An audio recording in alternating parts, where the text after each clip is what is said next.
Excellences, Mesdames et Messieurs les ambassadeurs, Mesdames, Messieurs les membres du corps diplomatique, distingués invités, Mesdames, Messieurs, c'est avec un grand honneur et un plaisir certain que je prends la parole ce soir à l'occasion de la célébration de la fête nationale de la République française. La date du 14 juillet, symbole de la Révolution française et des idéaux universels de liberté, d'égalité et de fraternité, nous rappelle l'importance de défendre les principes républicains qui fondent nos sociétés modernes. Ces valeurs, chères au peuple français et sénégalais, continuent d'inspirer nos actions.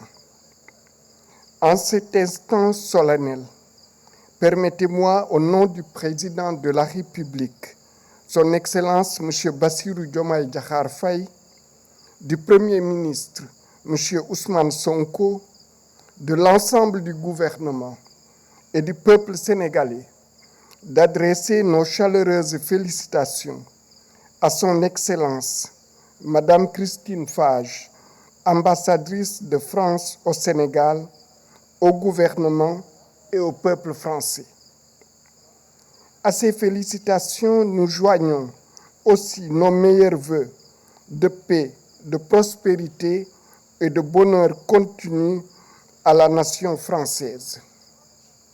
Madame l'ambassadrice, Mesdames, Messieurs, les relations entre nos deux pays, fondées sur des liens historiques, culturels et humains forts, se sont renforcées au fil des années.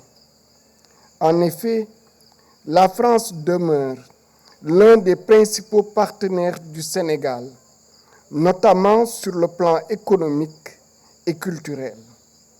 Nos échanges sont le reflet des liens multiséculaires et d'une coopération multiforme.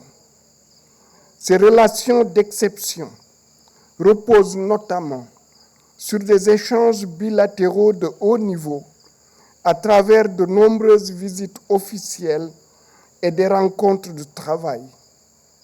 Elles se caractérisent également par une convergence de vues sur les grands enjeux internationaux.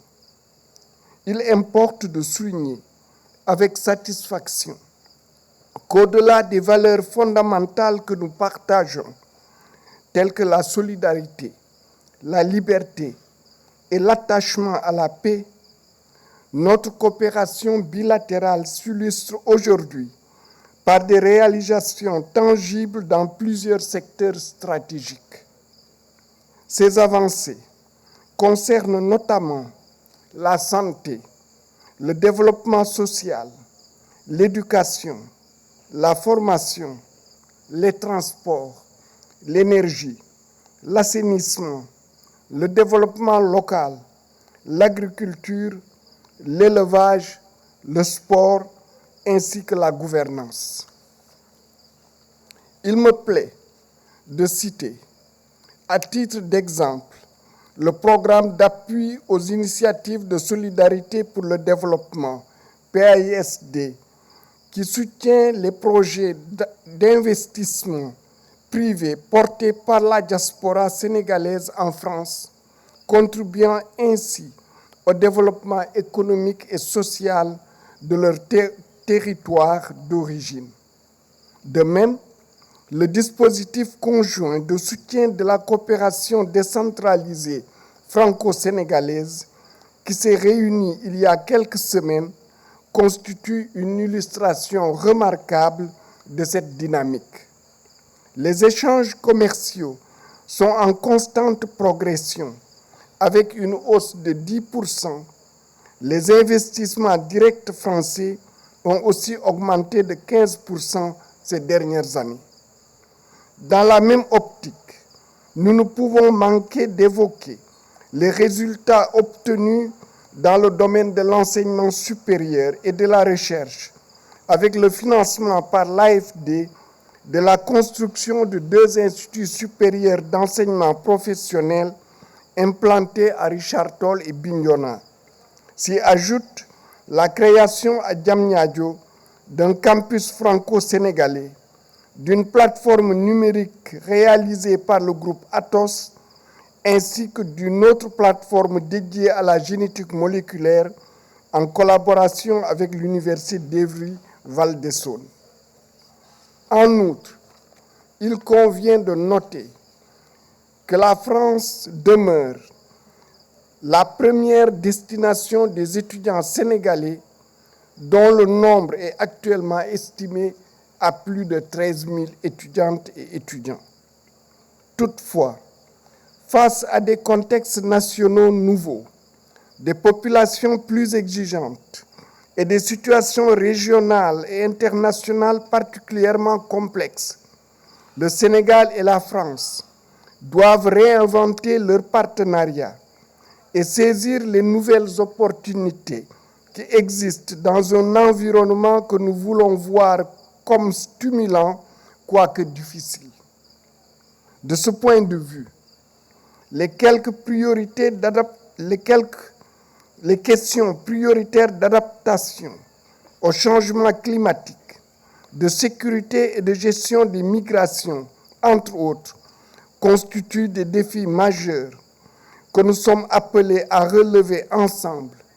Et je suis heureux de pouvoir affirmer que nos deux gouvernements se sont déjà inscrits dans cette perspective et posent les actes concrets d'une coopération renouvelée, toujours dynamique et répondant surtout aux exigences de l'heure. J'en veux pour preuve la gestion exemplaire du processus de rétrocession des emprises militaires françaises à Dakar, fruit de la convergence de vues des plus hautes autorités politiques de nos deux pays et qui a été parfaitement mise en œuvre par nos hiérarchies militaires respectives. Au plan économique, cette volonté a été réaffirmée lors de l'audience que le Premier ministre, M. Ousmane Sonko, a accordée dernièrement à M. Nicolas Dufourcq, directeur général de BPI France. À cette occasion, il a été convenu de renforcer notre partenariat économique dans une vision commune, bâtir une coopération respectueuse de la souveraineté des deux pays, axée sur la transformation industrielle, le soutien aux PME locales et la création d'emplois durables. Dans le même esprit, les prochaines rencontres bilatérales à l'agenda, telles que le séminaire intergouvernemental, constituent des occasions précieuses pour continuer les échanges et fixer ensemble les priorités dans le cadre d'une coopération toujours plus dynamique et efficace.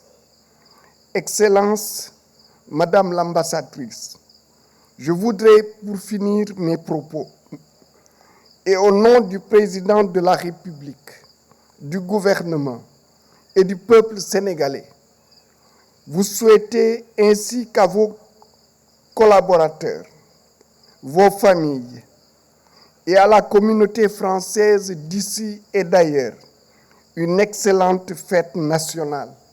Je vous remercie de votre aimable attention.